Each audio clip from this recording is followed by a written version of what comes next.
Hello, my name is Carlos McWhorter, CPA, and today we have an analysis of Salesforce.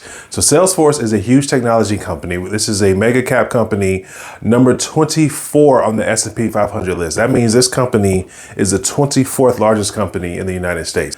So we're going to take a look at this business and evaluate the revenues, the gross margins, the cash flow, the balance sheet, and we're going to look at the valuation to see, is this a quality business and are we interested in the current valuation of this business? So let's take a look. So Salesforce, ticker symbol CRM. This company right now has a market cap of, let's see, there we go. A market cap of $304 billion. So definitely a mega cap company. So look, beta of 1.3. So we do have some volatility and some movement a little bit beyond what the market is doing. PE ratio of 52.46. So it's showing that it's a little bit expensive right now. Especially for a company this large, it may not be growing like some of the hyper growth or stable growth companies. So we'll take a look at that. So right now trading at $318. So let's look to see if we believe this company is worth investing in at the moment at a 52 PE and a market cap of $304 billion. So looking at the business segments, we want to know where the company is getting their revenues, how the revenues is split up. So we have 24% of the business is Salesforce platform and other. We have 30% from their service cloud, 18% from their marketing and commerce cloud, and 28% for their sales cloud. So looks like they're pretty diverse sources of revenue, pretty solid. It's not one that's more dominant than the other. Their service cloud and sales cloud seems to be their main sources of revenue. So this is interesting here, looking at the revenues and the margins of this business. 2015, $5.3 billion, all the way to 2024, $34.8 billion. So the company is growing pretty solid. We have 24% over the past 10 years, 21% over the past 5 years. So still considered high growth since they're over that 20% rate. But interesting, we see that there's a small decline, 24 to 21, when we're looking at the more recent years. Look at this. Growth rate, 32%, 24 going up to 28. Then it comes down from there, 24, 24, 18, and 11. So their growth rate is starting to slow down, which makes sense for companies that are at that mega cap rate or mega cap size. These companies don't grow forever. So we're seeing this company grow pretty solid, but at the same time, that growth is starting to slow down. They're projected to grow at 9% over the next 3 to 5 years. So they have consistent growth, but that growth is slowing as this company is taking more and more market share. Sooner or later, customers run out for companies that are this size. So this growth slowing down does make sense. Margins, excellent. 76% in 2015, 75% in 2024. So they are holding their margins, which makes sense for a company that's in that mature or stable state. Their margins should not be fluctuating. So they're saying that, hey, we figured out our business. We're good at our business. This is why they're number 24 on the S&P 500 list. You don't get there by accident. And the margins are pretty consistent throughout. So they have their business model figured out. They're executing. They're doing well. Stable margins and solid growth, but potentially slowing growth there. So we'll remember that as we continue this analysis. So going to the profitability, we see that this company, 2015, 2016, has some losses going all the way up to kind of up and down, a little bit all over the place. So they've been profiting since 2017, but it's been all over the place. Some high profit years and low profit years. So not the most solid when it comes to profitability, but we see profit margins in the single digits, double digits here. So 2 years in the double digits. And even recently, less than 1% as far as their net profit margin. So not very consistent on the net income side. So gross margins are solid, but there seems to be some spending and some infrastructure building going on. That's why they're not profiting consistently or doesn't have consistent profit growth over the past 10 years. So not the best sign there looking at their profitability. So let's take a look at their free cash flow. So free cash flow, this is the cash generated from operations, the cash that they bring in from running their business minus the capital expenditures. So they bring in their cash and they're going to spend money on the required reinvestment back into the business to keep the doors open. This is what the free cash flow represents. What's left over after they spend their required reinvestment back into the business. So we have 2015, $757 million, 2024, $9.4 billion. So solid growth trend going up. They have some high growth in 2020 at 31%, then 29, 19, and 50. So the cash flow, cash generation of the business is growing at a great rate, much better than their profitability. So now that we looked at the cash flow, we see that they have solid growth in their cash generation at their free cash flow. Let's look at that free cash flow compared to the debt that they have on their books. So we look at debt to free cash flow. We want to know how much debt you have and compare that to the cash generation that you have in your business. We want businesses to be able to pay off their debt within 3 to 5 years at the most. So do you have enough cash flow to pay off your debt in 3 to 5 years? And looking at them, absolutely. Going up to 11.6 more recently in 2024. However, their cash flow has grown consistently and they've never been over 3 years debt to free cash flow over the past 10 years. So awesome. They stay in a great leverage position over the past 3 years, 1.8 years to pay off their debt based on the cash that they're generating.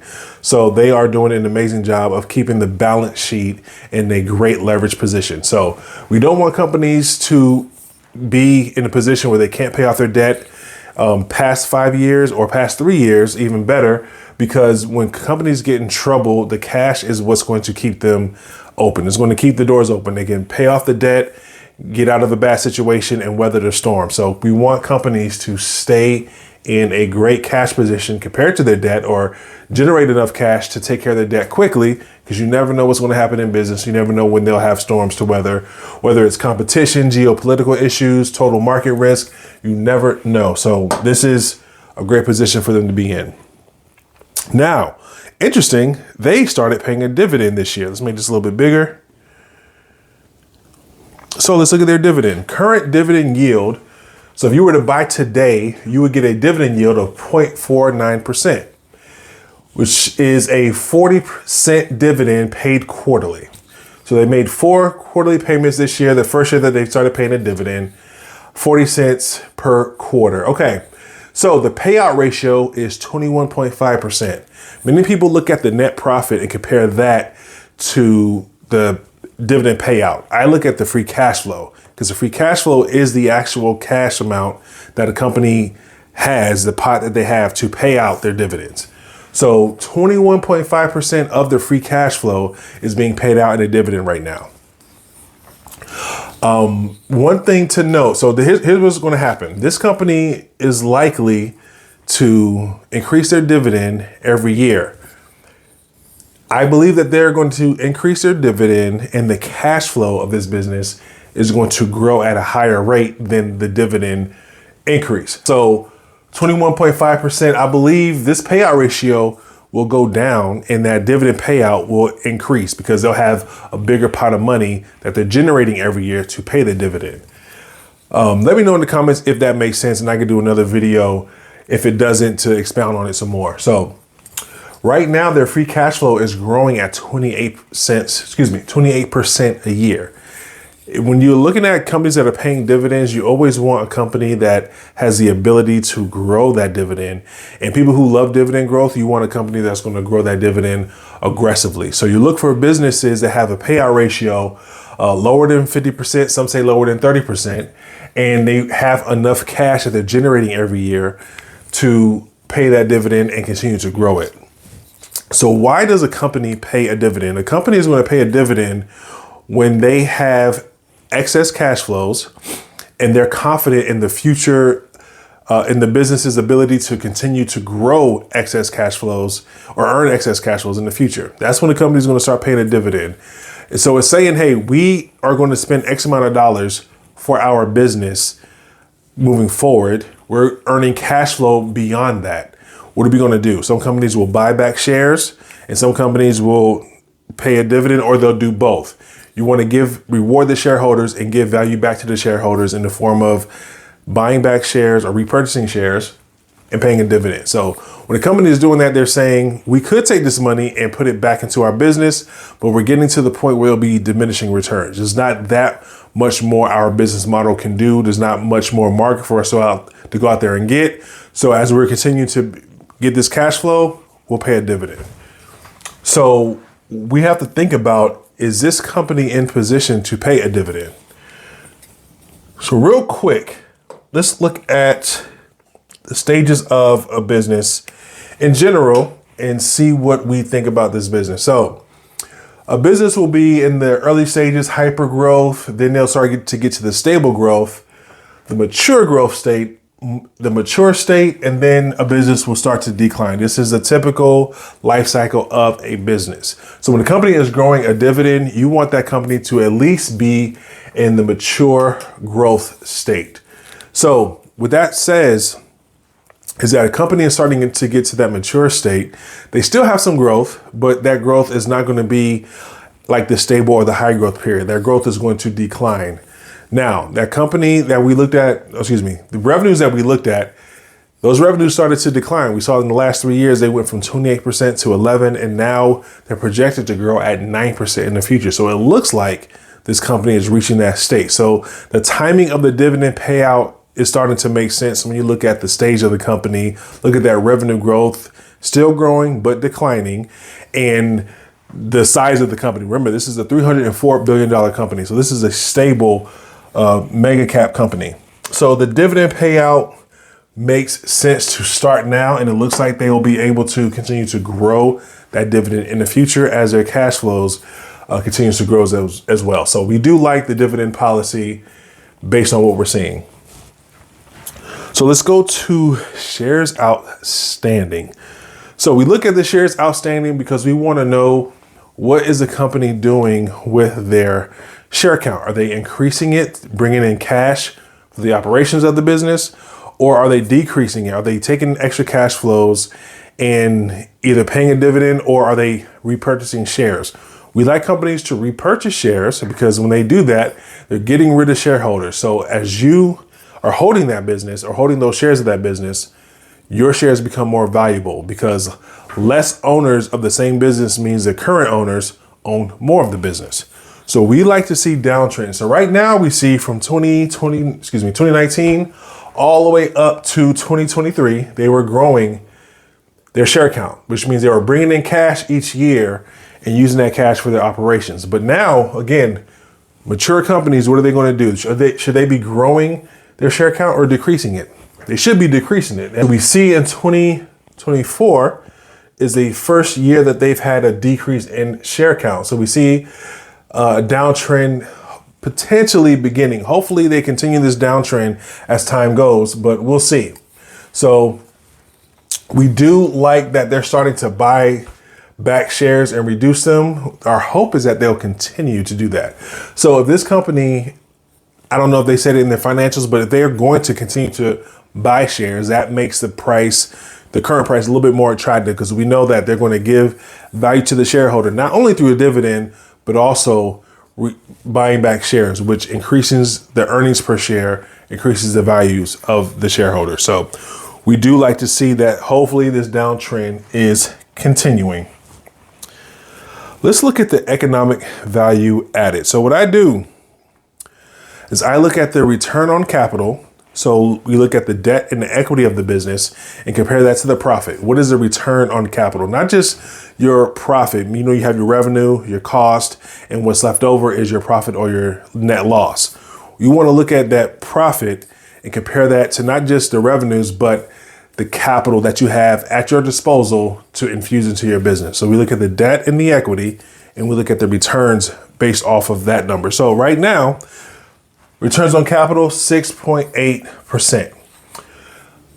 We compare that to the weighted average cost of capital. So what's that saying is, if you have debt, that debt costs. What's the cost of debt? Interest.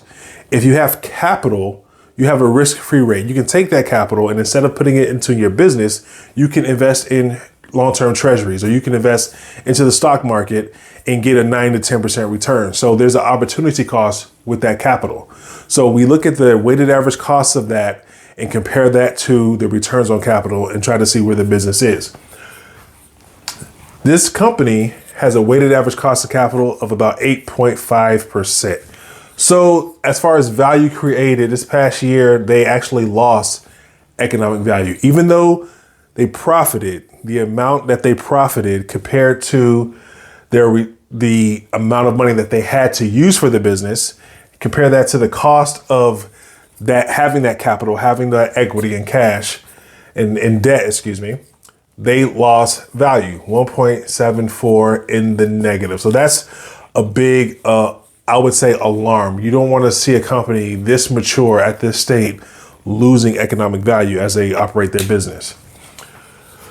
Compared to the average software and IT services company, they are well behind what the average is. Average right now is 23% as far as returns, and then weighted average cost of capital, 9. So they're a little bit better as far as the weighted average cost of capital. They have a lower cost of capital, but a much lower return on capital. So this is bad for a company of this size. You don't want to see a company. This is more of a startup figures right here, but it's alarming to see that their numbers are this bad compared to the average, given their success. So this means management isn't as, or hasn't been as efficient as we would like them to be in the past. So we'll see how that pans out in the future. Now, with all of that said, let's look at the valuation and see what we think. So my inputs to this valuation, they're going to grow at 9%, or they're projected to grow at 9%. These are assumptions. We don't know what's going to happen in the future. So 9% growth projection in the next 1 to 5 years. Compare that to the discount rate of 8.7. So it's close to their weighted average cost of capital. That's their discount rate.